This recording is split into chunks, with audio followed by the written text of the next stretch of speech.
हमारे बेटा के जीवन में जहर घोल दिया। आप एक काम कीजिए, इसे जैसा था वैसा बना दीजिए। पार्वती बोली, मैं ऐसा नहीं करूंगी, मेरे पति ने श्राप दिया है, मैं श्राप को भंग करेंगे? पत्नी चाहे कितनी भी चतुर चालाक हो, लेकिन स्त्री का यह धर्म कहां है कि पति से बढ़ के कोई काम करे? नहीं।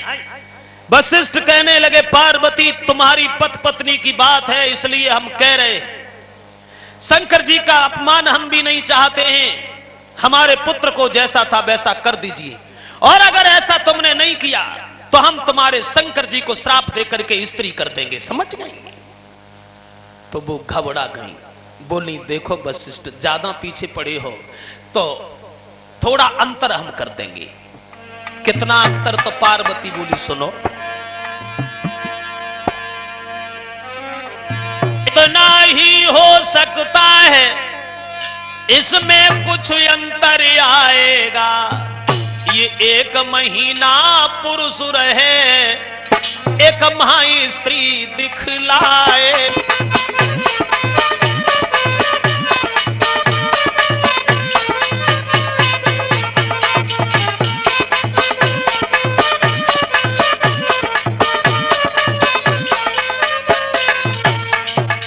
बोले ये 1 महीना पुरुष रहे, 1 माह स्त्री दिखलाएगा।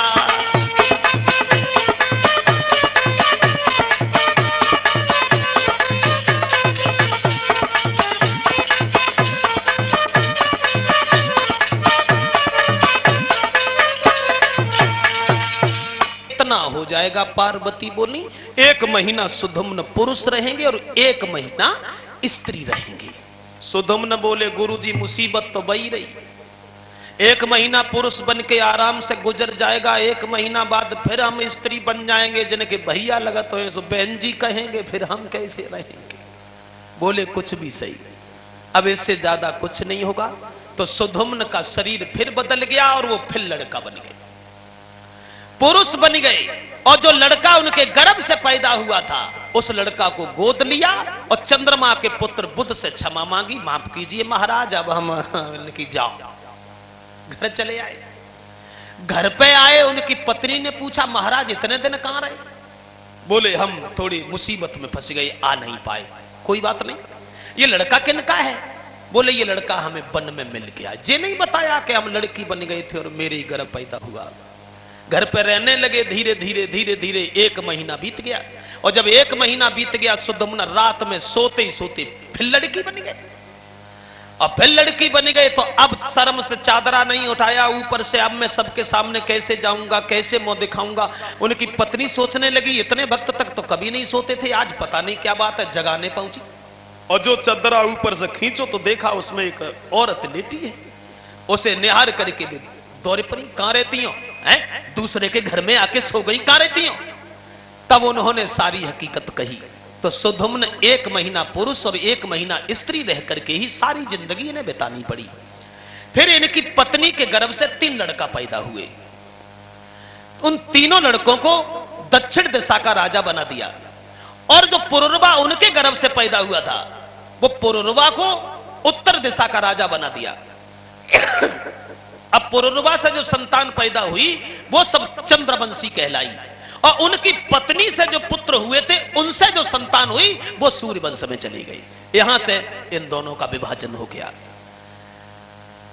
पत्नी से जो पुत्र हुए थे उनसे जो संतान हुई वो सूर्यवंशी, और जो पुरुरवा से संतान पैदा हुई वो चंद्रवंशी संतान कहलाई गई। आओ और आगे बढ़े चंद्रवंश में। पुरुरवा की शादी हुई, पुरुरवा के पुत्र पैदा हुआ जिसका नाम क्या पड़ा? आयु। और आयु के जो पुत्र था उनका नाम पड़ा नहुस। वो नहुस, जिन नहुस ने एक बार इंद्रासन को छीन लिया था। इंद्रासन को, इंद्र किसे कहते हैं? इंद्र की क्या परिभाषा है? इंद्र कहते हैं देवताओं के राजा को। इंद्र नाम नहीं था किसी का, इंद्र का नाम भी इंद्र नहीं था, इंद्र का नाम था मलद्रम।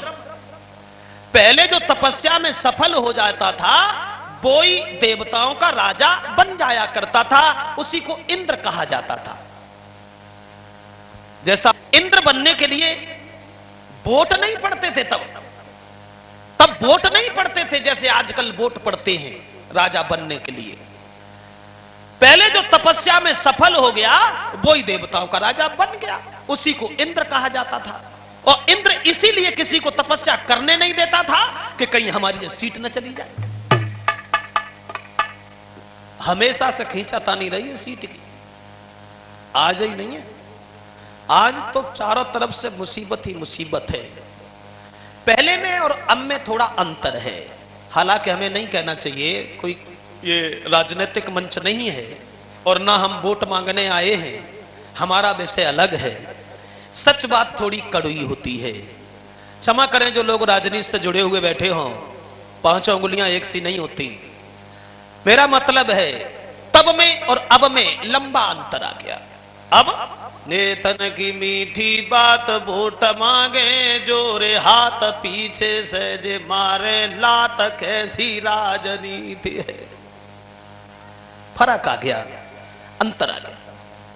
नेतन की मीठी बात वोट मांगे, जोरी हाथ पीछे से जे मारे लात, कैसी राजनीति है। जे दबे को दबात जात, उठे को उठात जात, और भले को मिटात जात, कैसी अनरीति है। कहते हैं 1000 बात पूरी होए न एक बात, भाषण में न खावे मात, ऐसी ही प्रतीत है। और जे कुर्सी पे लगाए घात, भूल गए अब तात मात, और दह के बूट पछितात, कैसी जे कुरीति है। तब में अब में लंबा अंतर आ गया। तो माफ करे, मैं तो देखता रहता हूं, बड़े बड़े मंचों पे बुला लिया जाता है, पहले से फोन कर दिया जाता है, शास्त्री जी पहुंच जाना, हम ठीक 12 बजे आ रहे हैं, 12 बजे तक आप सभा को संबोधित करेंगे, कंट्रोल करेंगे। और कैसे करोगे तुम जानो। अब चिल्ला रहे हैं ब्रजेश खड़े खड़े वहां नेताजी के, 3 बजे से पहले दर्शन ही नहीं हो रहे हैं। तो हम तो देखते रहते हैं बड़े बड़े मंचों पे, अपने मुंह से अपनी बड़ाई के अलावा और कोई कुछ भी नहीं जानता। अपने मुंह से कहा, देखिए लक्ष्मण ने परशुराम से कहा था कि तुम अपने मुंह से अपनी बड़ाई करते हो, इसका मतलब है कि आप मुंह से अपनी बड़ाई बहादुर नहीं करते। लेकिन आजकल मैं अधिकांश यही देख रहा हूं, माइक पे खड़े होके चिल्ला चिल्ला करके सभा को संबोधित करते। हमारे दूर दूर से आए हुए सभी किसान और सभी मजदूर भाइयों, आज हम आप सब लोगों का हार्दिक अभिनंदन और वंदन कर रहे हैं। हम आप सब लोगों के दर्शन करने के बाद अपने आप को सौभाग्यशाली समझ रहे हैं। जानते हो कि हमने अपने कार्यकाल में क्या नहीं किया, बच्चा बच्चा परिचित है कि हमने क्या नहीं किया। तुम्हारे क्षेत्र का कितना लंबा विकास कराया, जो कुछ करा वो हमने करा। आज से पहले कभी किसी ने नहीं किया जितना हमने किया। तुम्हारे गांव में 5 नल लगवाए, किसने लगवाए? हमने। पुलिस की भर्ती में मैंने सब कुछ किया, तुम्हारे क्षेत्र के 7-8 लड़का निकलवाए, किसने निकलवाए? हमने। अब की बार अगर तुम लोगों ने हमें विजयी बना दिया, अब की बार अगर तुम लोगों ने हमें जिता दिया, तो हम देश हिंदुस्तान में गरीबी को नहीं छोड़ेंगे, गरीबी को नहीं छोड़ेंगे। बज गई तालियां के नेताजी गरीबी को नहीं छोड़ेंगे। भाषण देते समय भूल जाते हैं, यह कहना चाहिए कि अगर तुम लोगों ने हमें जिता दिया तो हम गरीबों को ही नहीं छोड़ेंगे, और जब गरीब नहीं रहेंगे तो गरीबी खत्म हो जाएगी। जानते हो कितनी गरीबी हमारे देश पे है? हमारे देश हिंदुस्तान के ऊपर 52 अरब रुपया कर्जा है। 1 अरब से ऊपर जनसंख्या है, 52 अरब रुपया कर्जा है देश के ऊपर। जिस बच्चे का जन्म नहीं हुआ, जो बच्चा मां के गर्भ में पल रहा है, वो भी 8,960 रुपए का कर्जदार है। इतना कर्ज है हमारे। 1947 में जब देश आजाद हुआ था, उस समय हमारे देश के ऊपर 70% गरीबी थी। पहले तो विदेशियों ने कुछ नहीं रखा, लूट कर ली हमारे हिंदुस्तान की। लेकिन महात्मा गांधी, सरदार भगत सिंह, चंद्रशेखर आजाद, सुभाष चंद्र बोस मुस्कुराते मुस्कुराते देश के प्रति फांसी के फंदों पर झूल गए और हमें आजादी दिला गए। आज से 60 वर्ष पहले हमारे देश हिंदुस्तान के ऊपर 70% गरीबी थी और आज के आकलन में 82% गरीबी है, तो जब 12% ऐसा नहीं है। खैर कोई बात नहीं, आ जाओ, हम कथा कह रहे थे, हम दूसरी जगह मुड़ गए, एंटीना हिल गया।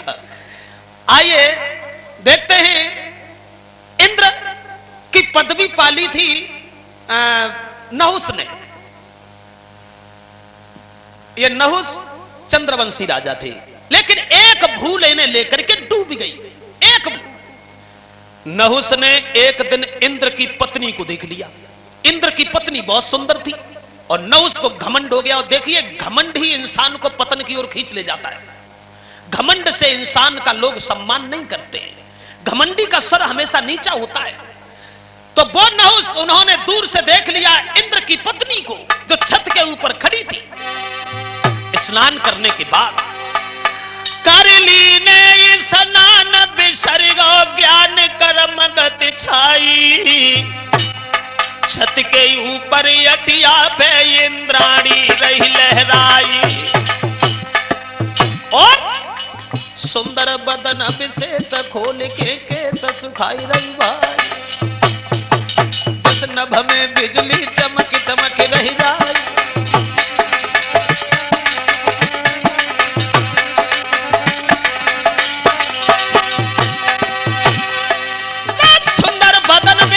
खोल के केस सुखाई रही भाई, सुखाई रही भाई, जस नभ में बिजली चमक चमक रही जाए, जस नभ में बिजली चमक चमक रही जाए।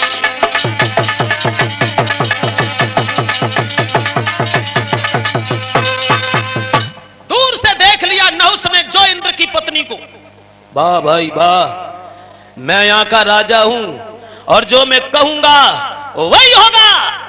इंद्र की पत्नी से खबर भेज दी, अगर तुम्हें हमारे शासन में सुख से जीना है तो तुम्हें हमसे मिलना होगा।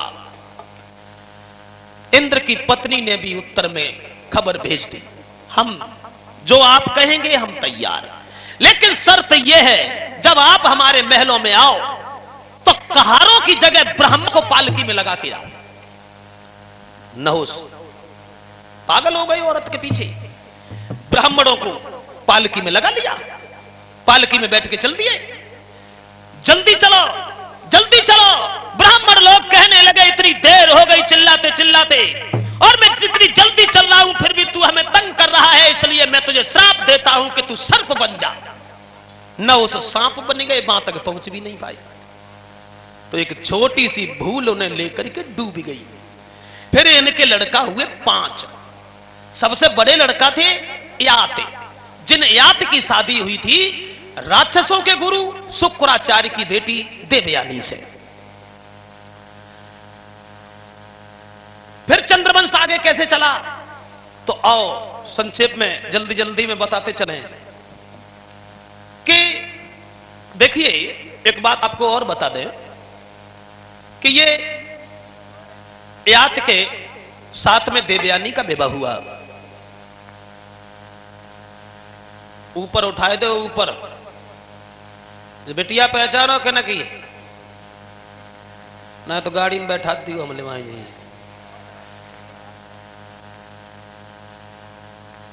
तो ये यात का विवाह शुक्राचार्य की बेटी से हुआ। शुक्राचार्य सूर्यवंशी थे, ये चंद्रवंशी थे। ऐसा काहे को हुआ, इसमें कोई पक्षपात वाली बात नहीं है। कुछ लोग पक्षपात वाली बात समझने लगते हैं। तो शुक्राचार्य विद्वान ब्राह्मण थे, उन्होंने अपनी बेटी का विवाह चंद्रवंश में क्यों किया? इसलिए किया उनकी लड़की देवयानी को इस बात का श्राप लगा था कि तुम्हारी शादी कभी ब्राह्मण से नहीं होगी। श्राप किसने दिया? श्राप दिया था गुरु बृहस्पति के लड़का ने, कच, कच नाम था उसका। श्राप क्यों दिया? देवताओं में राक्षसों में जब युद्ध हुआ करता था तो गुरु शुक्राचार्य संजीवनी विद्या जानते थे। राक्षस लोग जो मर जाते थे वो शुक्राचार्य जिंदा कर लेते थे। देवताओं ने कहा कि भैया कोई ऐसा काम करो जो शुक्राचार्य से ये विद्या अपने लोगों में भी कोई सीख ले। बोले किन्हें भेजोगे? जवाब दिया अपने गुरु के लड़का को भेज दो। गुरु के लड़का बृहस्पति के लड़का को, कच्छ को भेज दिया। शुक्राचार्य कहने लगे सुनो, तुम्हारे पिता देवताओं के गुरु हैं और हम राक्षसों के गुरु हैं, तो बनी, लेकिन तुम आस करके आए हो, शिष्य बनने आए हो, तो हम तुम्हें निराश नहीं भेजेंगे, विद्या सिखाएंगे। उन्होंने विद्या सिखा दी, संजीवनी विद्या, जिससे मरे हुए को जिंदा कर लेते थे शुक्राचार्य। विद्या सीख करके कच्छ जो था घर के लिए चला। देवयानी ने रास्ता घेर ली, जवाब दिया तुम उनसे शादी कर लो। कच्छ कहने लगा पागल हो, तुम गुरु की लड़की हो और गुरु की लड़की बहन होती है, मैं तुमसे शादी कैसे करें? देवयानी कहने लगी कच्छ अगर तुम शादी नहीं करोगे हम श्राप दे देंगे। कहा दे दो, लेकिन हम शादी नहीं करेंगे। देवयानी ने श्राप दे दिया। सुनो, तुम हमारी आस को धूल में मिला रहे हो और तुम्हारी जिंदगी भर की मेहनत सब बेकार हो जाएगी। तुम जिस विद्या को सीख करके हमारे पिताजी से जा रहे हो, यह विद्या तुम्हारी आज ही नष्ट हो जाएगी। कच्छ कहने लगा देवयानी, तुमने हमारी या नहीं बल्कि देवताओं की आस पर धूल फेंक दी। आज हम भी तुम्हें श्राप दे रहे हैं कि तुम्हारी शादी कभी ब्राह्मण के साथ हो ही नहीं सकती, किसी अन्य के साथ में तुम्हारी शादी होगी। ये बृहस्पति के लड़का कच्छ ने देवयानी को श्राप दे दिया। इसलिए शुक्राचार्य ब्राह्मण ने अपनी बेटी का विवाह चंद्रवंश में किया। कैसे? ब्याह भाव कैसे? आओ वो बताए। ऐसा हुआ, ये समय का अभाव है, थोड़ा हम संक्षेप में आपको समझा दें। शुक्राचार्य के जो शिष्य थे बृहस्पति राक्षसों का राजा था, इसकी एक लड़की थी शर्मिष्ठा। शर्मिष्ठा देवयानी में बड़ा प्रेम था। एक दिन किसी बात को लेकर के दोनों लड़कियों में लड़ाई हो गई। शर्मिष्ठा राजा की लड़की थी, उसे अपने ऊपर घमंड था। उसने देवयानी को ढकेल दिया कुआं में और घर पर चली गई। रात भर देवयानी कुआं में पड़ी रही। सुबेरा हुआ तो वही महाराज नहुष के पुत्र यात शिकार खेलने के लिए निकले। देवयानी ने कुआं के अंदर से आवाज लगाई, आप कौन है? मुझे निकाल लीजिए, मैं कुआं में पड़ी हूं। यात को तरस आ गया। उन्होंने देवयानी का हाथ पकड़ा, ऊपर खींच लिया। आप कौन है? बोली मैं शुक्राचार्य ब्राह्मण की लड़की हूं। शुक्राचार्य तो बहुत अच्छे साधु हैं, और तुम कुआं में कैसे गिर गई? का मेरी सहेली कुआं में डाल के चली गई। कोई बात ना, जाओ शुक्राचार्य से मेरी नमस्ते कहना। जाओ। कहने लगी कहां जाऊं? पागल हो क्या? घर पर जाओ। मैं नहीं जाऊंगी। मेरी बात सुन लीजिए। बोलो। बोली कुआं से हमें निकालो, मिलाई है तो धर्म हमारो जेई है, तुम संगई करे सगाई है।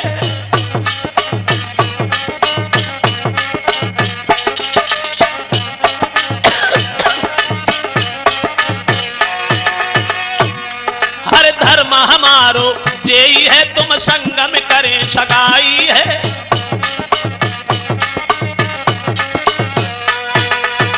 हम तुमसे शादी करेंगे। या ते पीछे हट गए, पागल हो क्या? बुद्धि नहीं है? अरे तुम शुक्राचार्य ब्राह्मण की बेटी और मैं चंद्रवंशी। नहीं, घोड़ा की लगाम में झटका दिया और चली गई। देवयानी घर पे पहुंच गई। शुक्राचार्य कहने लगे बेटी कहां रही रात भर? का पिताजी तुम्हारे शिष्य की लड़की हमें कुआं में डाल के चली आई और उसने कई एक अशब्द कहे हैं। शुक्राचार्य बोले इसका मतलब बृहस्पति ने अपनी बेटी को इतना सर पे लाद लिया जो हमसे अशब्द कहे। अनादर के साथ हम यहां नहीं रुकेंगे। उठे अपनी बेटी को लेके चल दिए।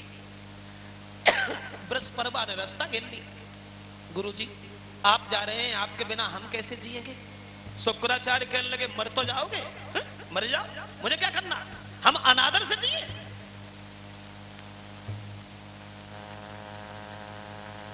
कहा गुरुजी आप रुक जाइए।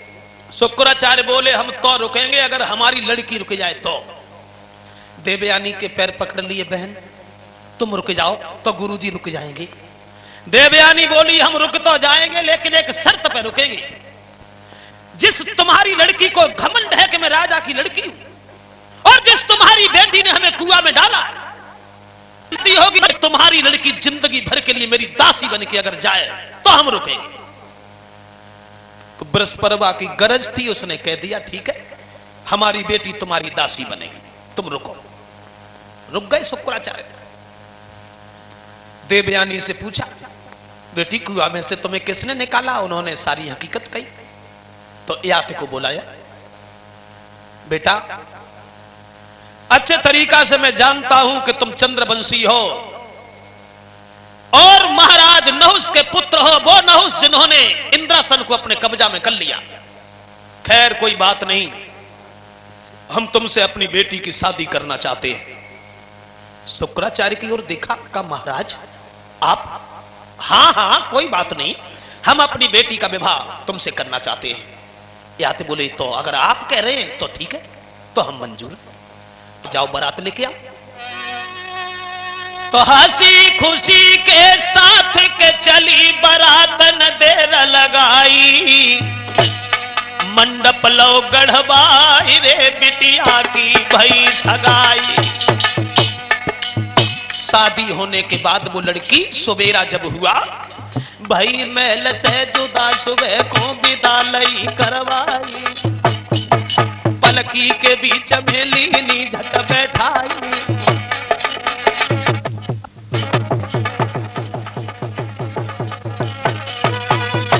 विवाह हुआ और देवयानी रानी बन के चली। शर्मिष्ठा राजा की लड़की दासी बन के चली। असमंजस में फंस गए महाराज यात, शादी एक से वही जो दो कौन से चक्कर में जा रहे हैं। शुक्राचार्य बोले इधर आओ हम बताएं, ये दूसरी लड़की जो जा रही है ये हमारी बेटी की दासी है। मतलब ये है कि ये राजा की लड़की है, सुंदर बहुत है। एक बात का ध्यान रखना महाराज यात, कभी भूल करके भी आप हमारी बेटी के साथ छल नहीं करेंगे। मैं समझा नहीं पूरी बात। कैसे समझोगे? मेरा मतलब है कि ये राजा की लड़की जरूर है लेकिन हमारी बेटी की दासी है, दासी। और जिंदगी में कभी भूल से भी तुम इस दासी की बात नहीं कर सकते हो। बोले तो मुझे क्या मतलब है? मुझे अपनी पत्नी से मतलब है कि दासी से मुझे क्या करना? शुक्राचार्य बोले कान खोल के सुन लो, बाद में पछताओगे बहुत अगर तुमने हमारी बेटी के दिल को दुखाया तो। विदा के समय शुक्र ने कहा कि बेटा इसका विश्वास न हो, पत्नी व्रत पे कायम रहना, दासी संग भोग विलास